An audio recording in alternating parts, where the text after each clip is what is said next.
বাংলাদেশ জাতীয়তাবাদী নাগরিক পরিষদের উদ্যোগে দোয়া ও ইফতার মাহফিল অনুষ্ঠিত হয়েছে। 13ই মার্চ শুক্রবার বিকেলে রাজধানীর মালিবাগের একটি ভবনে এ অনুষ্ঠানের আয়োজন করা হয়। এতে প্রধান অতিথি হিসাবে উপস্থিত ছিলেন জাতীয়তাবাদী তাঁতি দলের কেন্দ্রীয় সিনিয়র যুগ্ম আহ্বায়ক এবং বাংলাদেশ জাতীয়তাবাদী নাগরিক পরিষদের উপদেষ্টা ডক্টর কাজী মনিরুজ্জামান মনির। প্রধান বক্তা হিসেবে উপস্থিত ছিলেন বেগম খালেদা জিয়া স্মৃতি সংসদ এর আন্তর্জাতিক সমন্বয়ক ডক্টর এস.এম. রহমান হালিম তনু। অনুষ্ঠানে সভাপতিত্ব করেন বাংলাদেশ জাতীয়তাবাদী নাগরিক পরিষদের কেন্দ্রীয় কমিটির সিনিয়র সহসভাপতি ডাক্তার মাইনুল ইসলাম বাদল তালুকদার।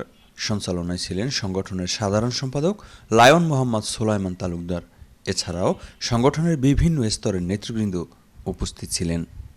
তারেক রহমানকে সফল করতে গেলে আপনাদের করতে হবে কি, যে ইফতারি যেমন সামনে নিয়ে খান না আল্লাহর ভয়ে।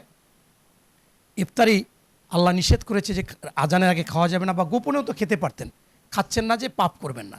ঠিক সেই রকম আজকে যদি তারেক রহমানকে সফল করতে হয়, তা বাংলাদেশে ঘুষ, দুর্নীতি, সন্ত্রাস, দখল, চাঁদা এবং এই মানুষ যে অন্য খারাপ কাজগুলো করে সেইগুলো থেকে, প্রতারণা, দালালি, চিটারি, ধর্ষণ, এগুলো থেকে আমাদের বিরত থাকতে হবে এবং অন্যদেরকে প্রতিহত করতে হবে।